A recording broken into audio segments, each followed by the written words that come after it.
Okay. Ow. And that's, oh man, that's not good. But Well, we're going to save some of it.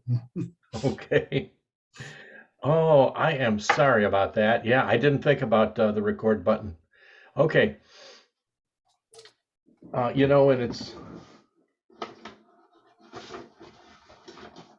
oh well.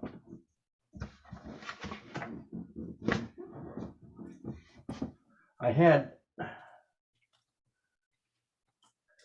left myself a little note on that, but didn't go to it. Okay, so we are now recording. All right, now let's talk a little bit more about slideshow from the beginning. Okay, call signs. This was also covered in the chapter. This is fine. And we've been talking about this, throughout the class. Is that you're going to get your call sign. It's going to come in. There are three parts to it. There's the prefix, which for your first license, it's going to be two letters, and for most of you, it's going to be KE, Kilo Echo. Not all of you, but in Michigan, it'll be Kilo Echo. Then there will be a number. The number, if you're in, for us, Michigan, Ohio, or West Virginia, the number would be 8. Um, let's see, for Heather, who's out in Oregon, that'll be a 7. For those of you in Illinois, it'll be a 9. Indiana, similar, will be a 9. And then Massachusetts, the Massachusetts area will be a 1. Okay, so you'll have two letters and then your location number, followed by a suffix of 3 letters to begin with. Okay, those are randomly assigned. Well, not randomly, they're sequentially assigned. For for stations in the U.S., our call signs must begin with K, N, or W. For the technician licenses, they will all start with either K or W. Again, for us right now, we're in the K series, so Michiganders and Ohioans will have the K. And in fact, I guess pretty much all the techs are starting with a K. Um, Yeah, I think probably by the end of the year, we'll run out of KE8s and go into KFs. KFs. Okay. Now, the All thing is, right. can I say something about the sequences? Please go ahead. Sure. Okay, it's when we do a test here, we get all the stuff written up, and then I stack according to last name alphabetically, and then send it to the ARRL to process. And then I guess they go in sequence. So I got, for instance, the session before last, I got K8 TA, and then I had PQRS as the calls assigned. And, Okay. As you move up to other licenses, you can, or get a vanity license. You can also choose to have a call sign starting with AA through AL. Okay. Um, and I don't know if they're using that. When you test for your general, you'll have the option to either keep your call sign or have them assign you another random call sign, and which you can. And then when you test for your amateur extra, you again will have the option to either keep your call sign or get a new one assigned. So, and of course, then you always have the option to just get a vanity call sign. Okay. Oh, the call signs. um, one by ones, no, no, no amateurs are getting one by ones anymore. In fact, uh, Oh, it's I special don't know. events, I'm sorry, what? special events. Special event, right, but no individual amateur. No, Um, the one by twos, I don't know. I had kind of heard that those were kind of all taken up at this point. that's right. I, the one I want, I really have to wait for the guy to die and then wait 2 years afterwards. Oh, I'll be satisfied with what I got. okay. Oh, all right. Two by ones. I don't know how many of those there are left at this point. Well, 88M is teaching one of our extra classes. Mhm. But then there's two by twos and one by threes. For a tech, if you want to get an amateur or a vanity call sign for a tech, you can choose either a two by three or a one by three. Okay. Okay. And then there's special indicators. And they told you about this. I don't often hear this, but sometimes I do, where, you know, um, your station license, well, there's the operator license, that's you, and you can be anywhere. The station license is supposedly at your permanent address. Now, if you're mobile, you can use this convention where you're letting other amateurs know that you're not at your main location, where you'll use this slash or slant, and then uh, give some kind of a location indicator. I think the book used um, the convention of a district giving a district uh, after the slant bar. That's not always necessary. The one I hear most common with the slash is mobile, where someone will say, this is N8REL slash mobile. And just to say, you've got your radio in the car and you're not at your home station. That's vestiges from many, many years past.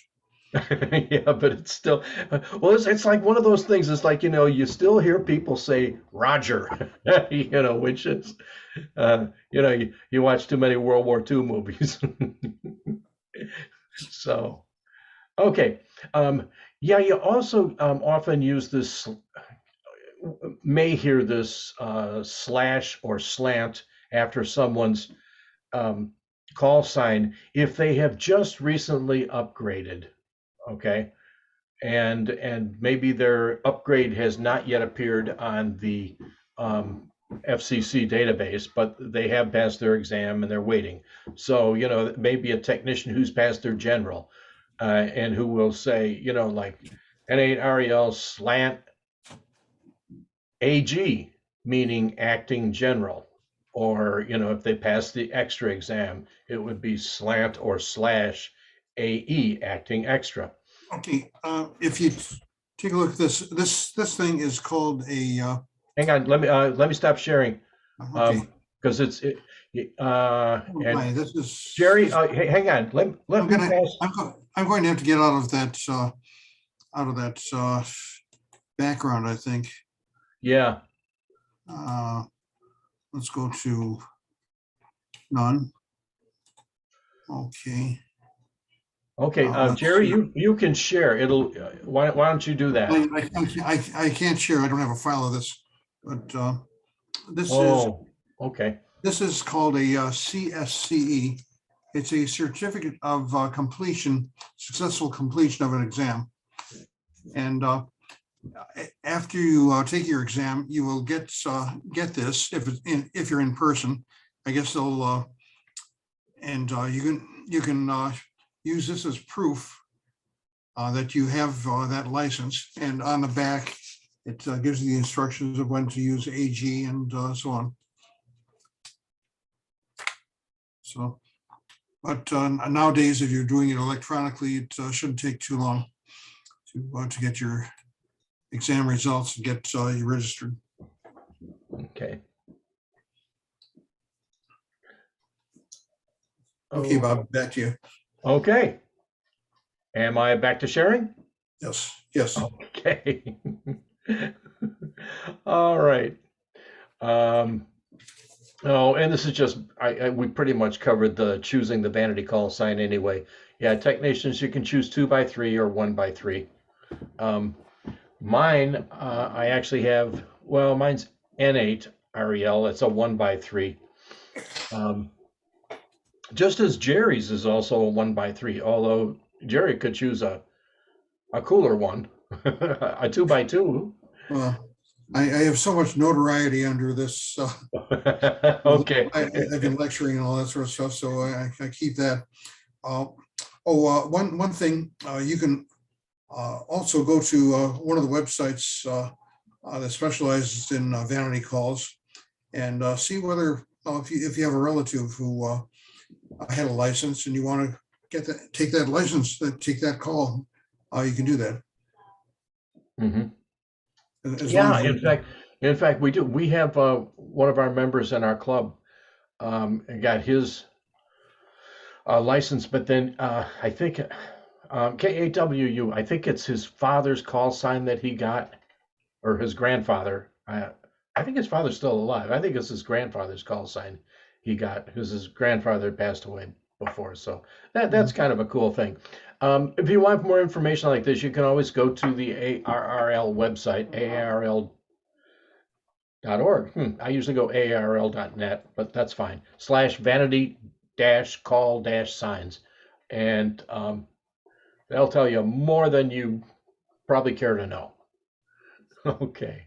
Oh, and then the special event. Yeah, Jerry talked about this earlier, and that is um, for special events, like I suppose they could get a special event call sign for the Woodward Cruise, for instance. And this would be a special call sign that's good for only a short period of time, just essentially for the length of the event, which may be a day or two or maybe a week or something, but it's not a permanent call sign. It's just, and that could be a 1x1. Okay, but as an individual, you are not going to have a 1x1 call sign. Okay, for club calls, yes, clubs must have a valid club call sign. Well, if they want a call sign, first off, they must be what the ARRL considers a valid club. All right. Bob, Now, what is a valid club? why? Funny you should ask, Jerry. Because you would say like, well, Jerry, you and I, we get together, and Hugh, the three of us, we get together, we have a beer, we could be a club. No, we can't. No. And this is one of those oddball questions. It's easy, but it's one of those things that you can't really guess at. And that is, how many members must you have? What's the minimum number of members you must have in order to get a club call sign? And this isn't something you can really guess at because it could be one or it could be two. How about a half a dozen? That's good. How about a dozen? How about a baker's dozen? No, the correct number is 4. I don't know why that's so important. I don't know why they consider it important enough to be a question on your exam, but it could be. So that's another one of those numbers that I want you to remember, right? Along with 3 decibels, 10 decibels, or -6 decibels. Remember the number of 4 club members, okay? I have a silly question about that. What if you had a club of 4 and you lost one for some reason? If somebody died or whatever, does your club vanish? No, only at the formation of the club. Okay. Yeah, you can always say he's still there in spirit. Right. Okay. Oh, special events. We were already there. Oh, control operator. That's Okay, I'm ready to important talk stuff. about this. All right, this is important. Um, Two concepts we're going to talk about, and these are important.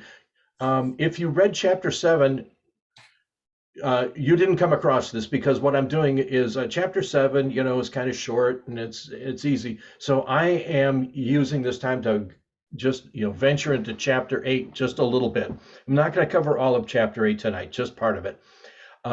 But this is an important point, so we can talk about it tonight. We can talk about it a little bit next week too. But control operator and control point. All right. The control operator, it's important to know who that is and what their responsibilities are. The control operator is the one who is responsible for making sure that when that radio is used, that the FCC regulations are followed, that all transmissions comply with Part 97. That's all. Now, there has to be a control operator at the control point anytime there's transmissions being made. Now, okay, well, we'll get to control point in a minute, so just remember that. The control operator, yeah, that has to be a licensed amateur. It can be a licensed amateur of any level. A technician, you get your technician license and you are assumed to be the control operator of your station. And in fact, you are the control operator of your station unless you designate someone else to be the control operator. Say I'm over at Jerry's place and Jerry is the control operator, but then Jerry wants to make a beer run. All right, so he's going to leave. So he designates me as the control operator for his station while he goes out. He goes out and makes a beer run. Okay, at which point I am the control operator. Okay, now here's the important point. When I'm over at Jerry's place, you remember I told you I'm only a general licensee, whereas Jerry is an extra licensee. He's an extra class, so he's got more privileges than I do. He can operate on frequencies that I can't. But when I am over at his place and he's the control operator and he's sitting right there with me, I can operate on his frequencies, assuming he tells me I can. All right. But then, all right, important point, when he's the control operator, but then when he makes his beer run, and appoints me control operator, even though I'm at his station, I can't use his privileges because I'm the control operator and I can only use my privileges if I'm the control operator at his station. Important point. Okay.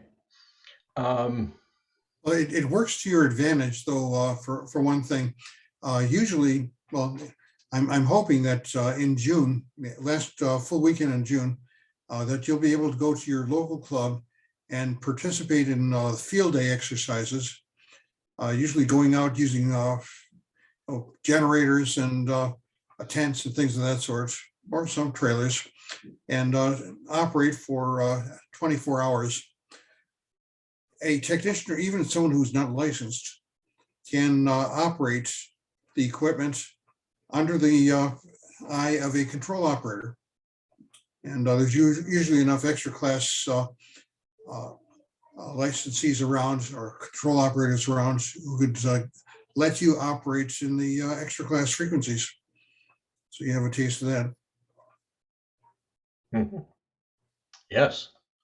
And it's the control operator who is at the control point who can allow a lower licensed amateur or a non-amateur even to operate the transmitter. Now, let's talk. Are we ready to talk about control point yet? No. Okay. Maybe I forgot. I guess there's not a specific slide about control point. All right. A control point is that location where the control operator is actually operating the controls of the transmitter. Now, the control operator, he or she may be sitting right there twisting knobs and pushing buttons, or they may be at a remote site operating the transmitter over an internet link or over a phone line. In that case, the control point is not the radio, it's not the transmitter, it's not the box, it's where that person is sitting that's actually operating the controls, which may be 10 miles away or hundreds of miles away. Right now, we have a transmitter, a repeater, sitting on top of a 10-story building in Southfield. Usually no one's there. People are only there, for a couple hours a year, to either, adjust things or repair things or whatever. So that, but that repeater is controlled. Well, I think it's actually controlled by one of our guys who lives in Madison Heights. Okay, and Madison Heights it's not that far away, but it's 10 miles or something away. The control point for that repeater is in Madison. Remember, the repeater is in Southfield, about 110 feet in the air, and is 10-story building. But the control point is in Madison Heights, I think he's got a ranch house. Okay, so there's another even better example is that there is some ham that that was doing a presentation that I was at once, and he lives in North Carolina, but he also has a winter home in Florida. Okay, but at his home in North Carolina, he's got all his radio equipment. He's got a couple of nice, tall towers with, expensive antennas on it. When he goes to Florida, he operates his North Carolina transmitter from Florida over an internet link. Okay, so the transmitter, the radio, the box, the equipment, it's up there in North Carolina, but the control point is down in Florida where he's over his computer, he's operating that radio. Okay. Now, and it's the control operator has to be at the control point when transmitting. Okay. Bob, got the question there. What are the hours that our DART repeater works? Well, theoretically, 24 hours a day.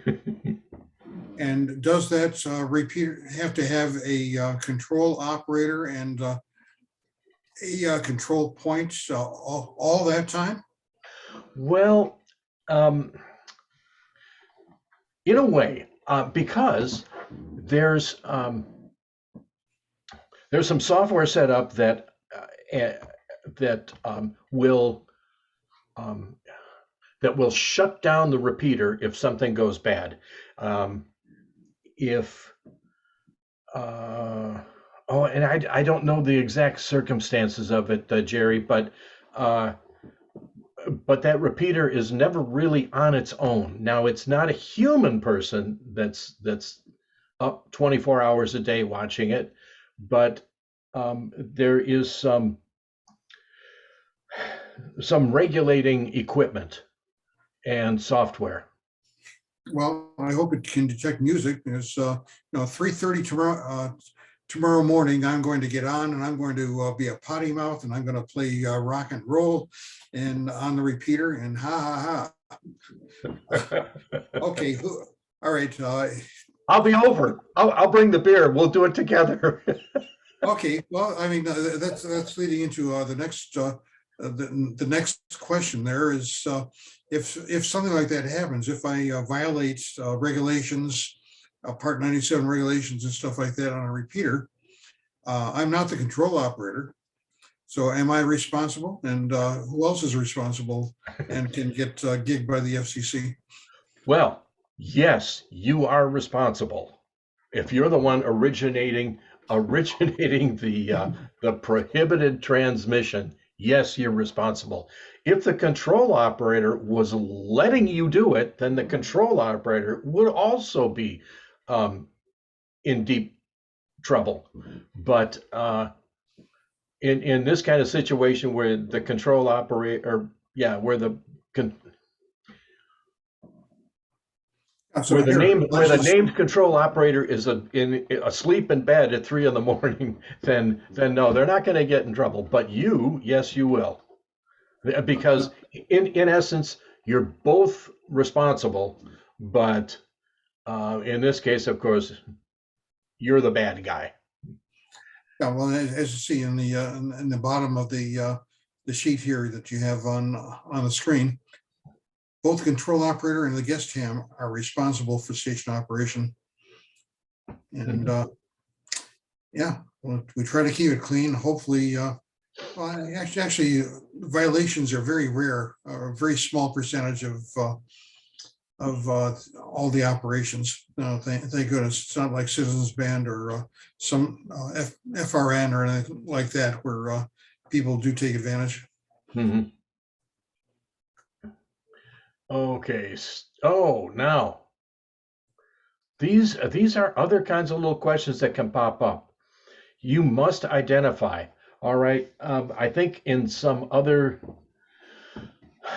I think it was another chapter where it talked about you couldn't send um, false transmissions. You couldn't send encoded transmissions, uh, and you must identify yourself. Now, and this is true for all radios, by the way. Um, our repeater, even though it's not manned all the time, it does identify itself every 10 minutes. Now, sometimes we have recorded voices that do it, but sometimes the identification is done in Morse code, which is fine. You may identify yourself in Morse code, or you may identify your station um, by regular voice, but you've got to do that every 10 minutes and at the end of your communication.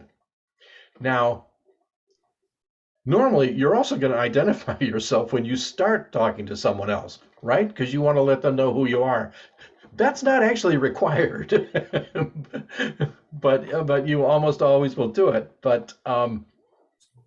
The but you are required every 10 minutes during a long conversation and at the end of the communication, you are required to send your station ID. You can do it in Morse code or you can do it in voice. If you do it in voice, it has to be in English. Okay. Use of tactical call signs. Oh, tactical call signs would be things like, um, if you're providing communication services for, a community project or something, you might have a call sign of um, medical post 1 or Or mile marker 2. sag wagon number 3. Okay. Yeah. To pick up exhausted runners or their dogs. Yeah. Yeah. In that case, even though they're using tactical call signs, and the headquarters may be using some call sign like race headquarters or project headquarters, but still, every 10 minutes they have to identify with their licensed call sign. The net control usually has everybody identify all at the same time. So good luck, FCC. Okay. Oh, and repeaters. Yeah, we just talked about this. Repeaters must also identify every 10 minutes. It can be voice, it can be Morse code. Morse code, and this is something that I never remember, but it has to be at 20 words per minute or less. There are other special rules for satellites and the International Space Station, but that's not, you're not going to be asked about that um, for your test. Oh, and they say control operators for club calls or control operator given, that's just special events. For special events, they must be given once an hour. Okay. Third-party communications. This is interesting stuff. Although, you know what, it doesn't happen as much as it used to. You know, in the early days, in fact, think about the national organization, the Amateur Radio Relay League.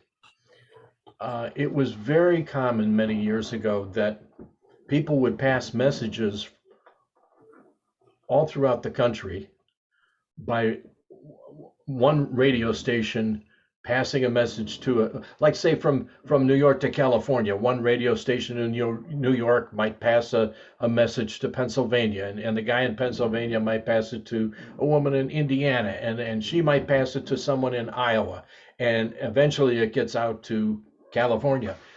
That's less common these days, but anyhow, that's what's meant by a third-party communication. They're passing a communication that for someone else, not for themselves, but for someone else. Bob, the structure is still there. It's not used as much, but the same kind of structure, the way the states are organized and the regions are organized to pass a message. Like from here, I would generate a message. It would go to a Michigan network with a net control station. He would assign someone who would go to a region network, like the 8th regional net, and then regional net would go to an area net, which would then go to another region, and so on and so forth, until the message got through. And it's designed to take a message and within one day get it from one end of the country to the other. Now, how often is that used? Not that much anymore. Yeah, with Echolink, you know, it's not really that. Okay. You know, but the regs are still out there, and there still could be a question about it. So that's why we bring this up. And okay. If all the cell phones go down, yeah, here we are. Yeah. Okay. Now, for third-party communications in the U.S., there really are no special rules. It's just the same old thing. It's non-commercial in nature, and you avoid all those no-nos about the bad language and disrespectful stuff. Now, here's where I get my $500. Now, for third-party agreements, or for outside transferring messages outside the United States, first off, we have to have a third-party agreement with wherever that message is going to go. There are, you know, a lot of agreements in Region 2, but we're Region 2. But you know, if you want to talk to Asia, you know, that's you know, either parts of Asia are Region 1, like Siberia, and then parts of Asia are Region 3, which is, you know, China and I think Korea, Australia, Oceania, those. Yeah, if you're going there, you gotta watch your P's and Q's. Now, Jerry, how's your brother-in-law? Yeah, my brother-in-law is in North Korea doing business. I think he's selling them triggers for their bombs or something like that. And he needs a parts list.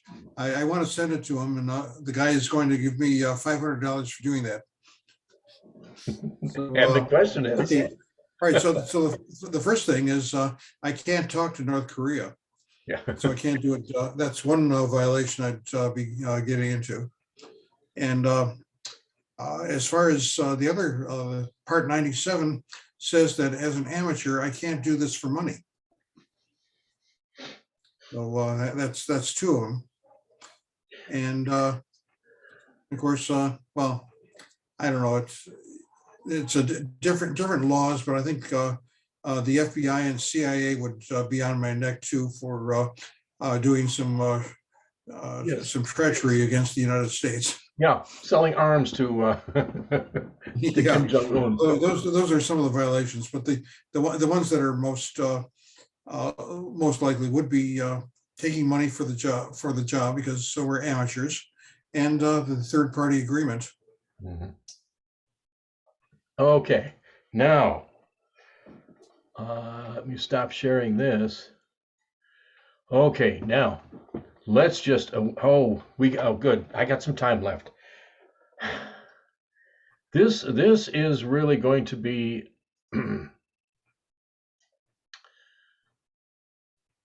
Well, how shall we say? You know what? Sometimes you just have to exercise. Exercise is good for you. It's good for the soul. So let's do some exercise. Yes. Yes, you guessed it.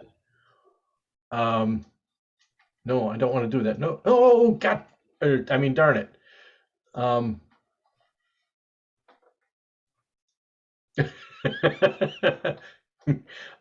oh, hang on. I'll be right there. I was trying to get that bar off the top, and it appears that I just.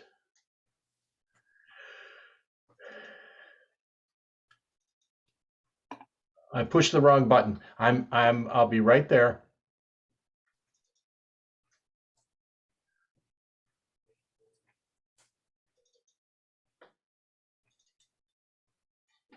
Okay. Okay. Okay.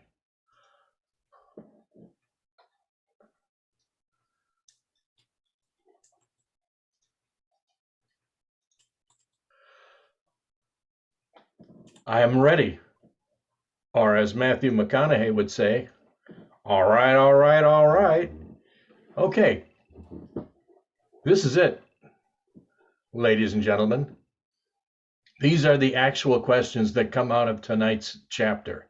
So let's go through them because you know what? The more you look at the questions, and not just once, but the more you look at them, the better off you'll be, right? I want you to get 100% on all the questions out of chapter 6, 7, 8, and 9. So let's go through these. We'll do it kind of quickly.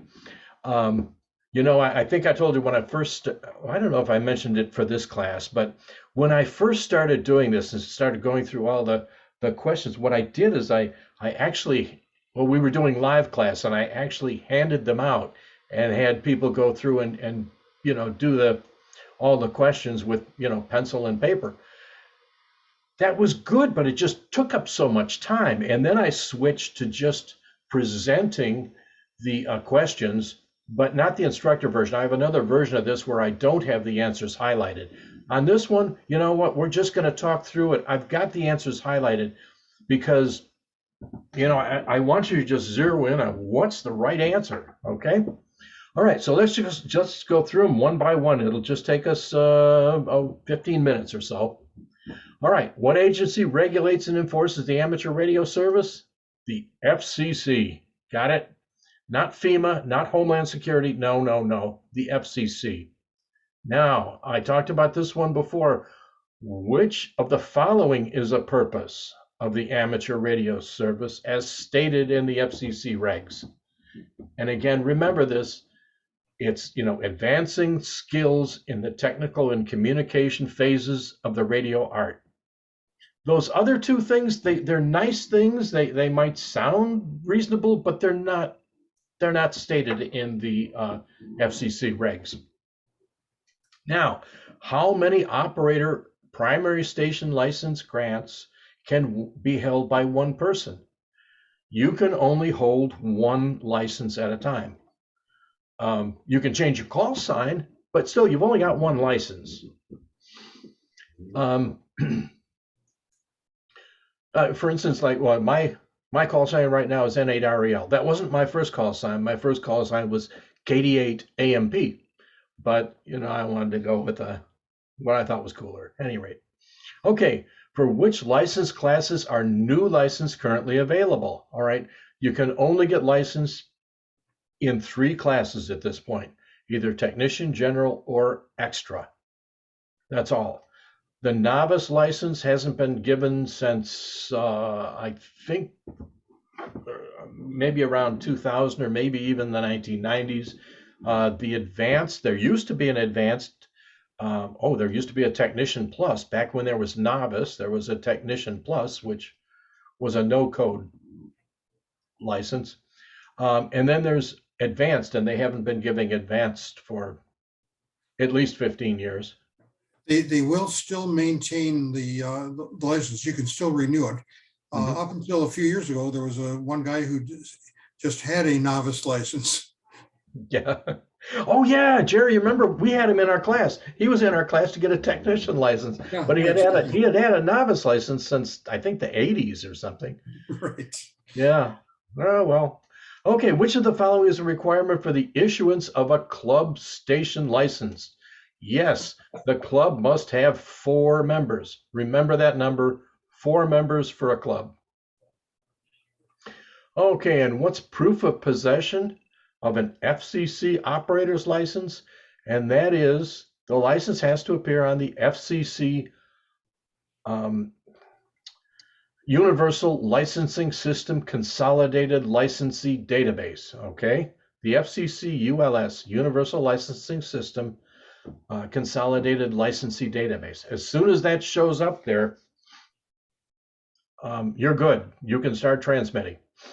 It used to be that they would mail out the licenses, but that would take several weeks. But the database might be updated much shorter. Okay.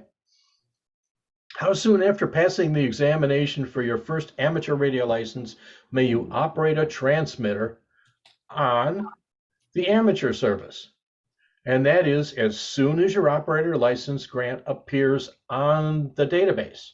As soon as it's on the database, you're good to go. You're off to the races. And what's the normal term for a license grant? The normal term is 10 years. Okay. Oh, we didn't talk about this. This was in your book. We didn't talk about it tonight, though. But should you let your license expire and just forget about it or something, and you let it expire, there is a grace period of 2 years. 2 years, you can just renew your license and you're good to go. If you wait longer than the 2 years, then you have to retake the technician exam.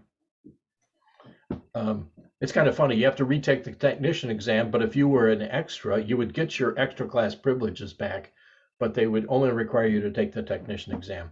Okay, but still, you know what? Just renew your license. I had an experience with a club station.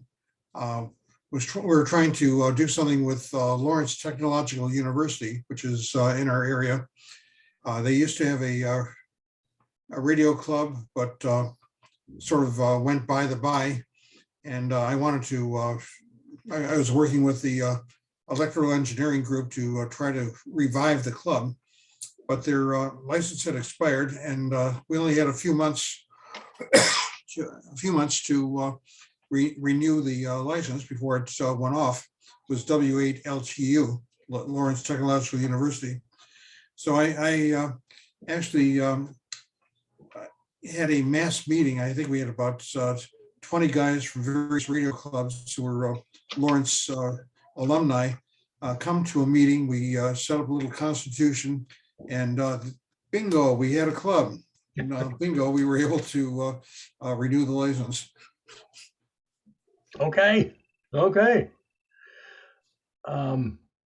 But when your license has expired, your transmitting privileges are done. You may not start transmitting until you renew your license. Okay. What may result when correspondence, oh, this is the deal about, if the FCC sends you a letter and it gets sent back to them as undeliverable, yes, they will revoke your station license, okay? Or suspend your operator license. Okay, and when must the station licensee make their station and its records available for the FCC? And that's anytime upon request by an FCC representative. Yes, anytime upon request. To tell the It's not truth, going to happen, but to tell the truth, there aren't as many FCC inspectors anymore, budget cuts and all that sort of stuff. And since we're self-regulated, they'll only take the hard cases. yeah. Okay, now we got a series of questions here about band privileges, okay? And this, I hope this is easy for you, all right? Which frequency is within the 6-meter band? Now, remember this. Do you remember we showed you that nice little chart, with the 300 on the top and the wavelength and the frequency on the bottom? So if 300's on the top and you divide 6 into it, you're going to get a number of 50, right? So you look at these, and this one is just a little tricky. It's going to be about 50 megahertz. Well, as it turns out, they're giving you 52 megahertz. But yeah, 52 megahertz is in the 6-meter band. And then 52.525 is the calling frequency. Yeah. But 50.000 is the bottom edge of the 6-meter band, right? Mm-hmm. So no. So the 49 megahertz is not in there. The 28 megahertz, that's in the 10-meter band. The 222, that's in the 1.25 centimeter band. Or no, 1.25 meter band. Mm-hmm. So no, 52 megahertz is it. Okay, and which amateur band are you using when your station is transmitting at 146.52? Okay, you can still use that, dividing the megahertz into 300, and you're going to come up with approximately 2. Okay, so yes, this is the 2-meter band. And the 2-meter band is consider it the primary technician level band. It's the most popular one for technicians, and it's 144 megahertz to 148 megahertz. All right, and on which HF band? Now remember, we're talking HF here. The 2-meter band is VHF, right? Remember, the VHF range is 30 megahertz to 300 megahertz. HF, or just high frequency, remember, this is 3 megahertz through 30 megahertz. Okay, so this is HF, and what you should know is that this is just hard and fast rule. The only band that you have any phone privileges on in the HF frequencies is on the 10-meter band. All right, and that's a 28, 29 megahertz. All right, 10-meter band, you have phone privileges. Now, you have data privileges and Morse code privileges on lots of other bands. All right. Okay, next question though. Which of the following HF bands have frequencies available to the technician class for RTTY and data? All right, and that's 10 meters only. Right? Now on the 80 meter, the 40 meter, and I think 20 meter, you can do CW, you can do Morse code, but yeah. But if you're going to do RTTY, it's 10 meters only. Okay, what is the Part 97 definition of a beacon? All right, this is just got to remember, a beacon is out there almost like a lighthouse, and it's giving off transmissions, and the purpose of it giving off transmissions is so that if you're at if you want to know, can you listen to that part of the world, wherever that is, if you can hear their beacon, you can hear um, appropriately powered stations also. Beacons, I think, often are only operating at around 100, a lot of them at 100 watts. And, Much less usually. oh, okay, Yeah. But yeah, can I say something about the beacons? please go ahead.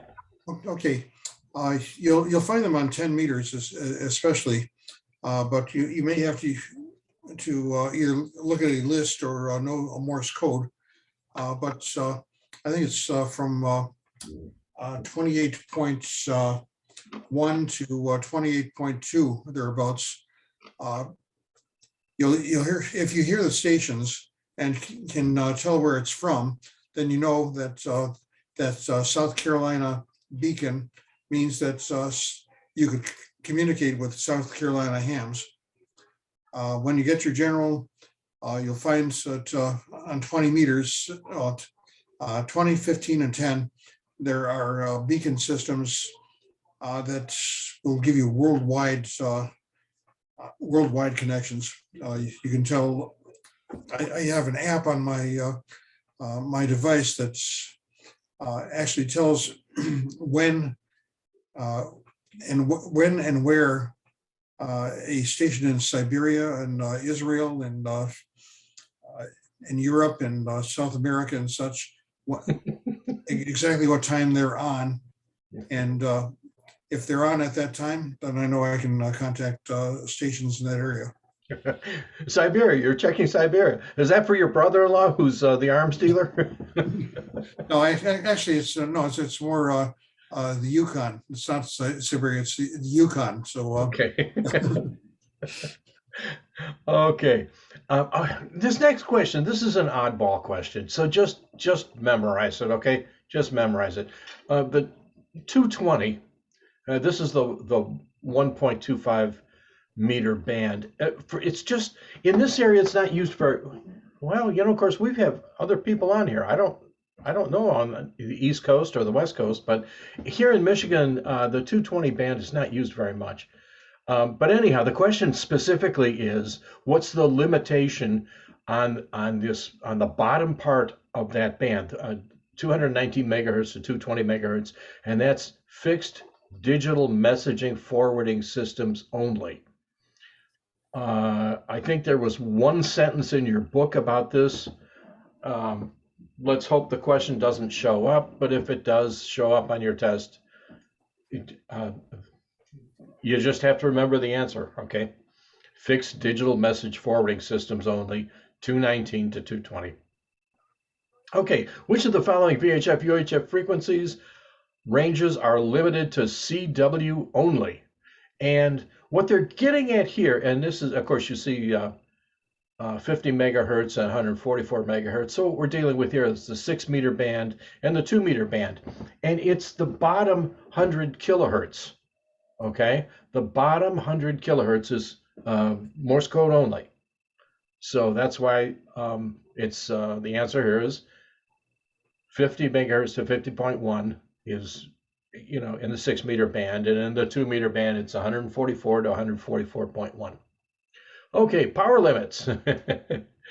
What's the maximum peak envelope power output for technicians using their assigned portions of the HF bands? And that's just 200 watts. You get up to VHF, you can go 1500 watts, but you can put out some power. But in HF at this point, which, by the way, is a real incentive for you to get your next license, where you can go up to much higher power than just 200 watts. 200 watts is quite a bit, though. Many stations, or many transmitters, many transceivers, when you get them out of the box, they're going to only give you 100 watts anyway. You're going to need to add, for many, you're going to have to add an amplifier to get above 100 watts. So anyway, okay, next question. Except for specific restrictions. And what's the maximum peak envelope power for technicians operating above 30 megahertz? And above 30 megahertz, again, when they're talking about specific restrictions, there are some restrictions in the 220 band. But 220 and I think 440 in certain geographic areas. yeah, We have around the Canadian border where we are, we have to show some restraints in certain of the bands. restraint us. Okay, but normally it's 1500 watts. Again, any off-the-shelf radio you're going to buy is not going to give you 1500 watts. You're going to have to buy an amplifier, a power amplifier to go with that to get you up there. Okay. How much money you got, kid? Yeah, right. Yeah, you can buy a very nice radio, especially if you're going to buy used. You can buy a very nice transceiver for a few $100. If you're buying used, if you're buying new, you may get up near $1,000 or so. But a linear amplifier that's going to give you 1500 watts, that's going to be $3,000. Yep. You can get some at a lower price that'll give you 600 watts or even 200. But if you want to go 1500, you're going to spend some money. And if you're going to spend that kind of money, then you really should have a really great antenna system, which is also going to cost you money. All right, which of the following is a result of the fact that amateur radio service is secondary in in all or portions of some amateur bands? Yes. When we are secondary, we may not interfere with stations that are primary. We may not interfere with the primary users. They can interfere with us. We can't interfere with them, and we have to move on. Okay, repeater coordination. We talked about repeaters. I don't think we didn't go into depth about this. So let's go through these. Which of the following entities recommends transmit and receive channels and other parameters for repeater stations? And that's volunteer frequency coordinator recognized by local amateurs. Again, there's so much in amateur radio that is done by volunteers. And this is another one of those things. Like here in Southeast Michigan, there's 30 or so repeaters, and it's a group here, a volunteer group that gets together and decides, who takes what frequency, what the offsets are, and that kind of thing.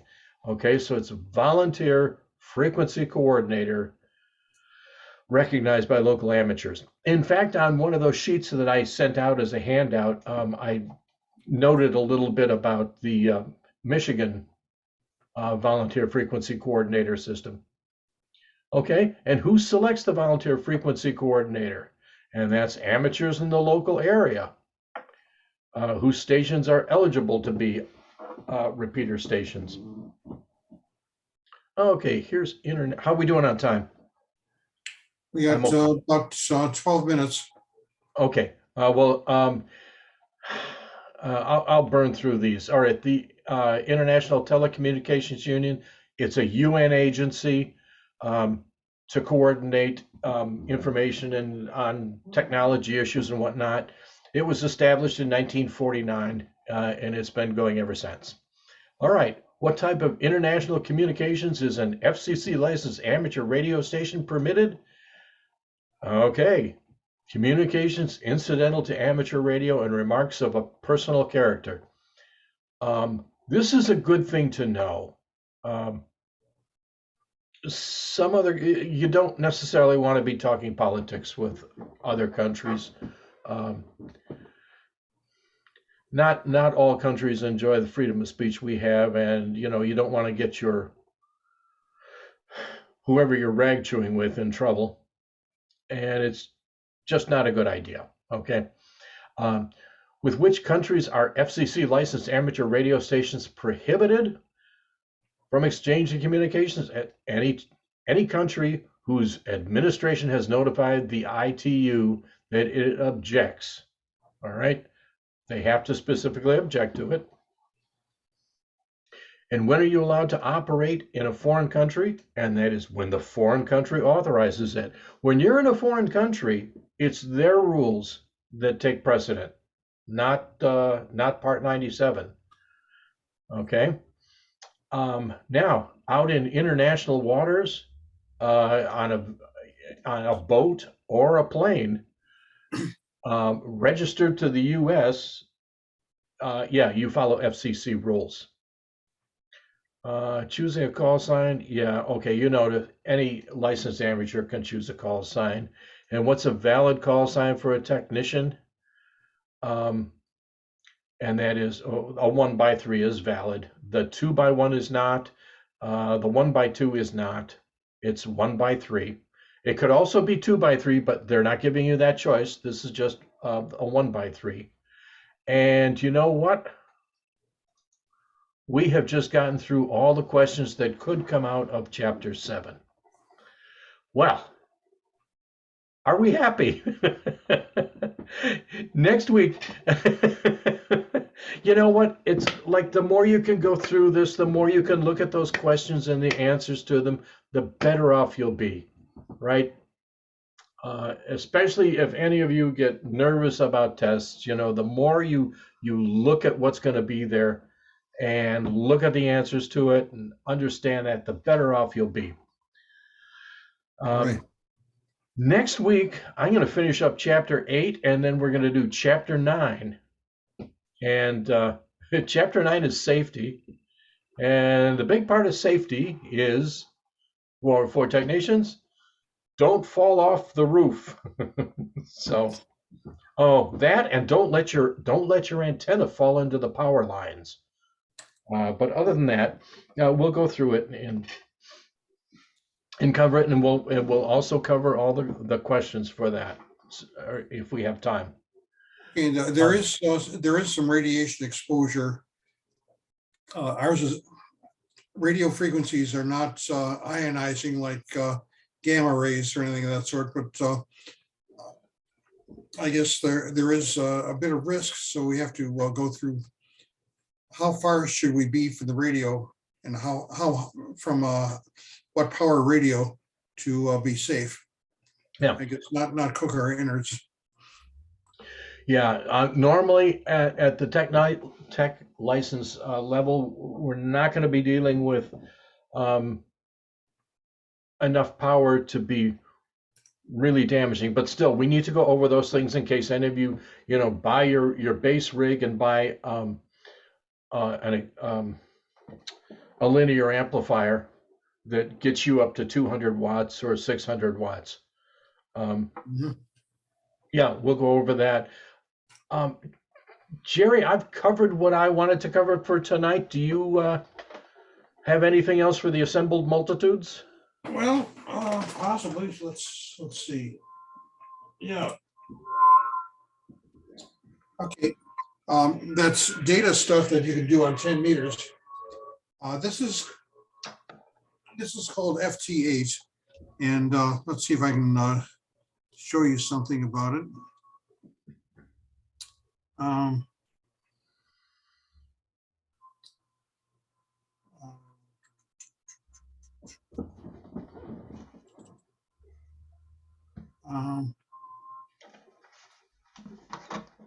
Right, these are signals from stations who are transmitting these FT8 messages.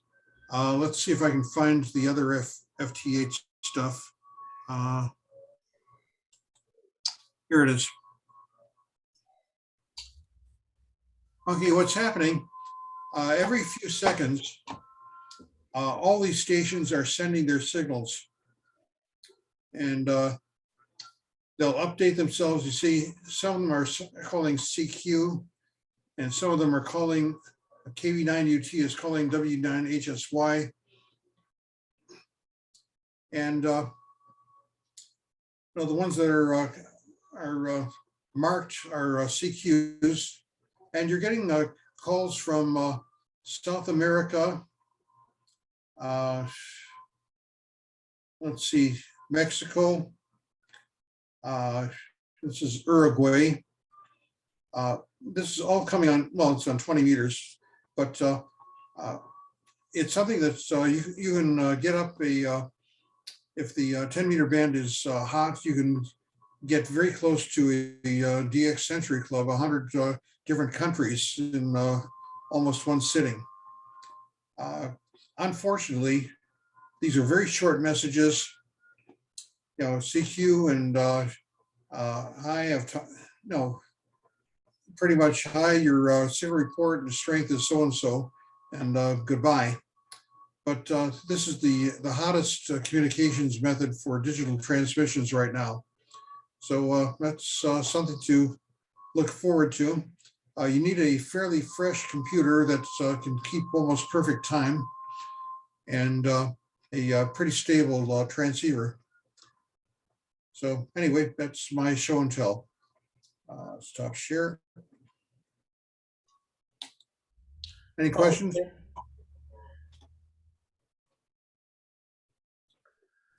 I prefer to talk either rat-a-tat on my key or talk to somebody on a mic and get personal. Okay. Hugh, did you have anything? No, we're good here. Okay, okay. Well, I hope to see all of you next week. And till then, I have one more question. I hope you're all doing practice tests. Do the practice tests. It'll make things so much easier for you. I just remember that very sad exam session I had the beginning of the month, where two guys came in off the street. They hadn't looked at a manual. They just did practice tests, maybe got 50 or 60% scores, and decided to take their exams, and they didn't make it. So that's the way it is. Kelly, after everyone else signs out, could you stay with us for a little bit? I see that you came in a little late, and I think you missed my daughter's presentation on remote testing. Is that okay with you? Okay, sure. I mean, Okay, it's recorded, right? So I'll just review the video once it's posted on YouTube. Yeah, you could do that. Okay. Well, except for the fact that No. Bob didn't record that particular segment.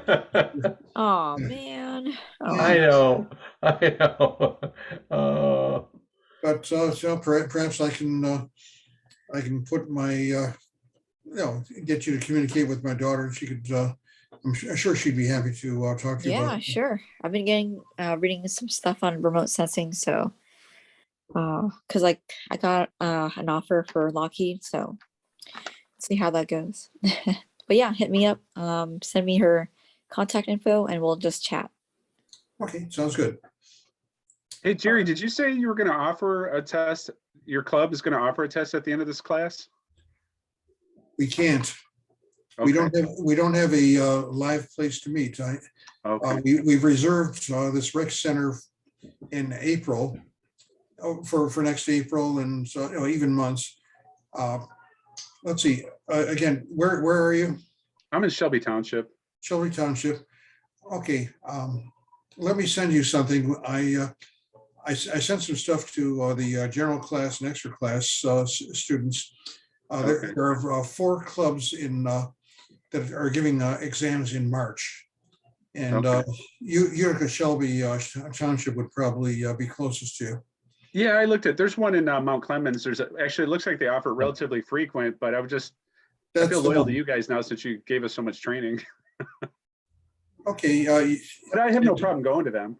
Okay, fine. As a student, you still get a 1-year membership with us. Okay.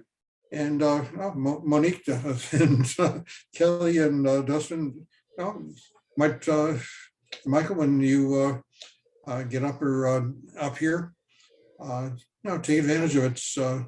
We're starting a mentoring program to try to get you guys going. I think I told you about what happened with my daughter. She joined a club in Denver, the Denver area, and 2 guys showed up at her door, the A-team. They strung up her antenna, hooked it up, and made a contact, and then handed her the mic. I hope we can get that degree of service. Oh, one thing, Michael, did you say you're from the West Branch area? Yes, I'm from West Branch. Is that where you're going to have your QTH at when you get back in Michigan? Yes. Yep. That's where we Okay, yeah, normally live. I belong to a radio club up there. If you contact me, I'll give the information on how to join them. They've had a very Okay. good. That would be great. club That'd be with- perfect. Yep. Perfect. Thank you. Okay, And for those of you, remember that our club meetings are also on Zoom. So even if you're in Massachusetts, you could attend our club meetings virtually. So, all right, that's it for tonight. See y'all next week. Good night. Bye. good